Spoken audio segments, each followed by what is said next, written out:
Hello, beautiful calculus people. Let's take a quick little peek today or this weekend, whenever you watch this video, on some general common antiderivatives that you guys are going to see. This is going to form kind of the basis or the core that I want you guys to know and learn very quickly as we start progressing through some of our more intense integration or antiderivative techniques. So consider this list very similar to what we did in Calculus Part 1, where we kind of developed a nice list of all of our basic derivatives before moving into things like the product rule and the quotient rule and the chain rule. Alrighty, so all we're really going to do is make a nice little chart today where we're going to have the function and we're going to have the most general antiderivative.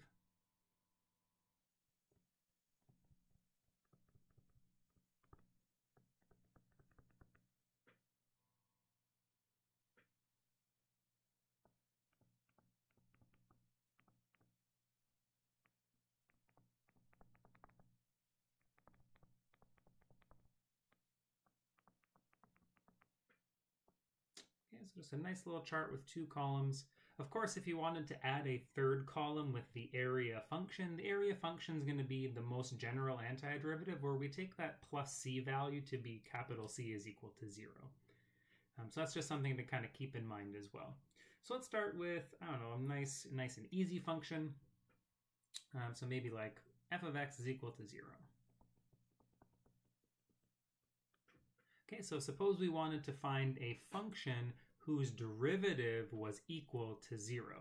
The most general antiderivative for f of x is equal to 0 would be any constant function. Okay, so whenever we have c here, c is going to represent any real number.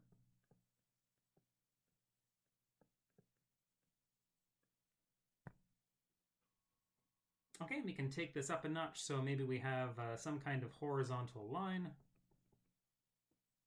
Let's just call it m because it's going to end up being the slope. And if we want to kind of work backwards, we want to find a function whose slope is equal to little m. Well, that's just m times x.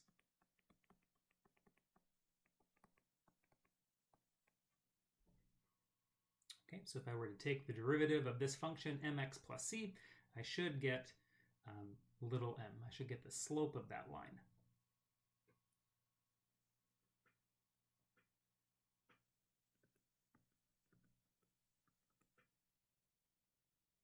Okay, next up, let's try to think about what's going to happen for kind of a more generalized variable involving x. So here we just want to make the note that we don't want n to be equal to -1 here, because that's going to put us into a little bit of a predicament. So just kind of make note of that there. This is going to be valid for any n value that's not 1. And you don't need to copy this down, but I just want to kind of show you some of the logic behind this. So let's say we started with f of x was x to the power of 1, and I wanted to find an antiderivative.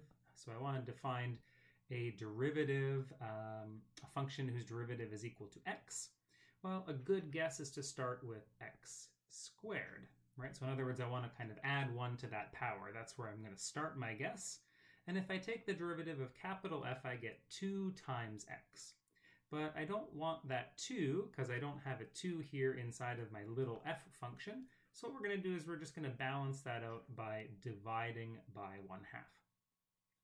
Okay, so if I wanted to find a function whose derivative was x, I'd need to look at the function 1/2 times x squared. And let's just try to kind of keep going maybe one more time, and we'll start to see a pattern happening here pretty quickly. And we worked with x squared in one of our kind of live classes, and we found that the most general antiderivative was 1/3 x cubed. So I'm going to put the next one down here, the one that we would require for f of x equals x cubed. And hopefully you'll start to see that pattern that we're going to use to help us find a general antiderivative for any power of x.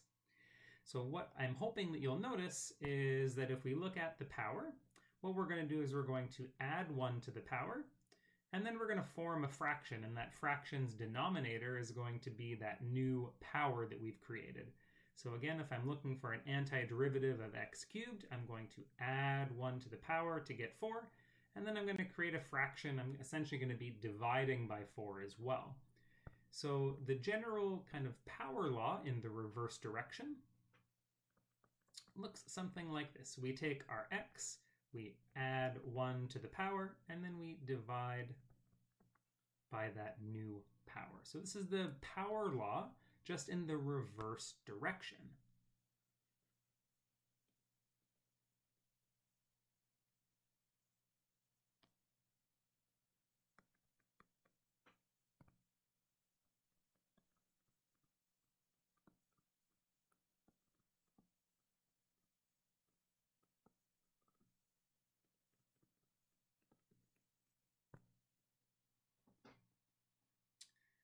All right, so that kind of takes care of powers of x's, and that's going to work for any value for n that's just not equal to -1.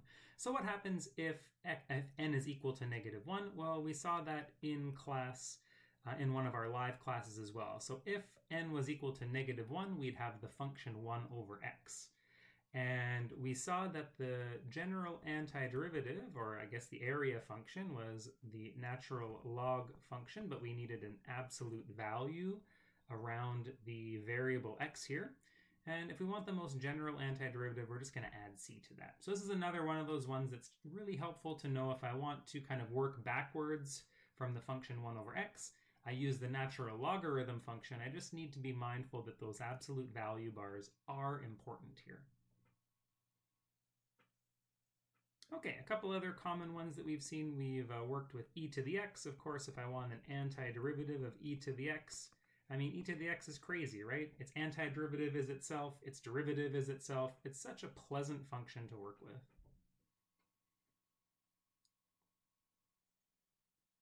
And of course, I think it's going to be helpful for us to know sine and cosine as well. Okay, so let's say we start with, I don't know, sine.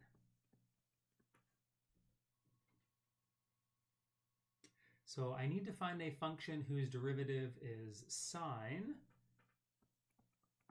Now, if I take the derivative of cosine, I believe I get negative sine.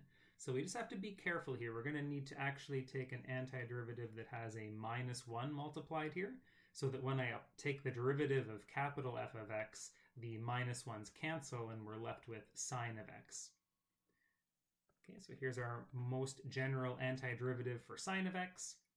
And let's repeat that procedure for cosine as well.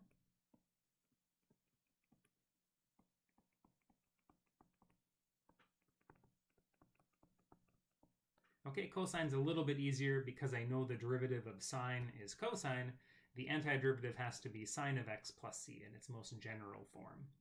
So that takes care of most of kind of the basic functions that we want to work with. And I would say, you know, maybe let's do a couple more trig functions here. So maybe a couple other common ones that will pop up. So secant squared does tend to pop up quite a bit. And its antiderivative, of course, is going to be the tangent function, right? Because the derivative of tangent is secant squared. If we do happen to have a secant tangent as our starting function, then its antiderivative will be secant.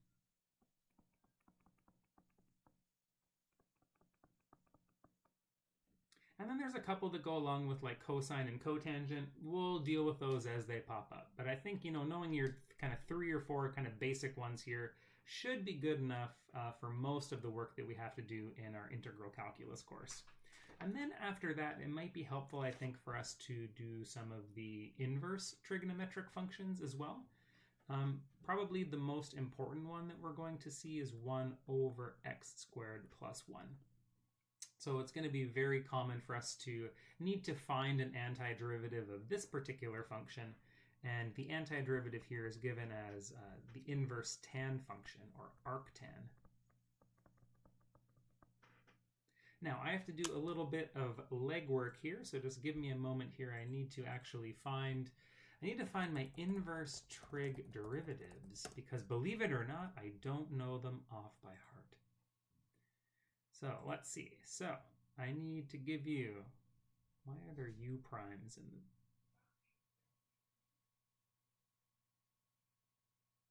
oh, because that's with respect to x. Okay, so arctan is 1 minus x squared, and arc cosine is the opposite of that.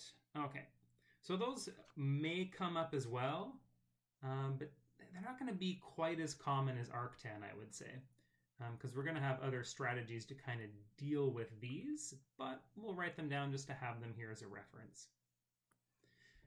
Okay, so these are our last kind of two specific examples that I want to talk about.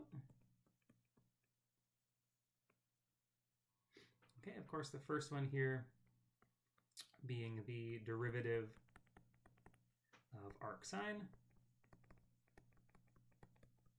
and this second one here being the derivative of arc cosine, or inverse cosine.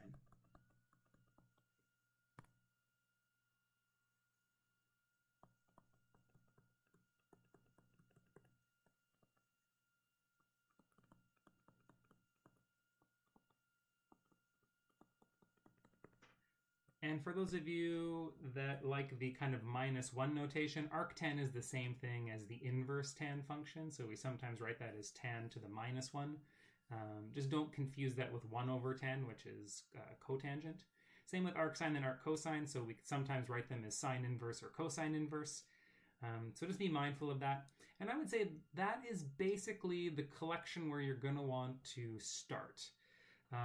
We're going to kind of look at some of the other major properties coming up shortly, probably next week, and how we can start kind of adding and subtracting. And then we're going to start dealing with multiplication and division. Things get a little bit trickier when working with some of the other operations when we're trying to find antiderivatives. So these are the questions I'm just going to leave you with for now.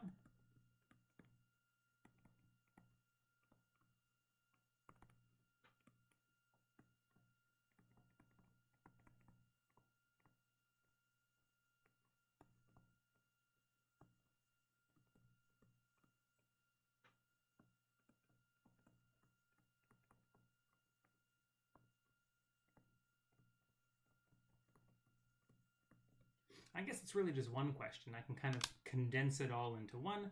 But kind of one of the questions we really need to think about is, how do I do something like the chain rule? So the chain rule helps us find a derivative in certain circumstances. How do I do that in the reverse direction? Because I want to find an antiderivative.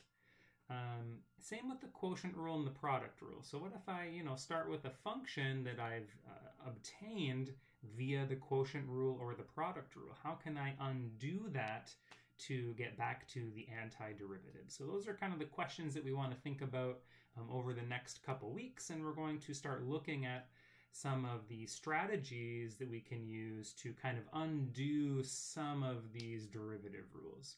Okay, so that's where I'm going to leave off today. Have a lovely weekend. Start practicing these, or just make some cue cards or something, or use Quizlet or something like that, and just start learning some of these basic antiderivatives.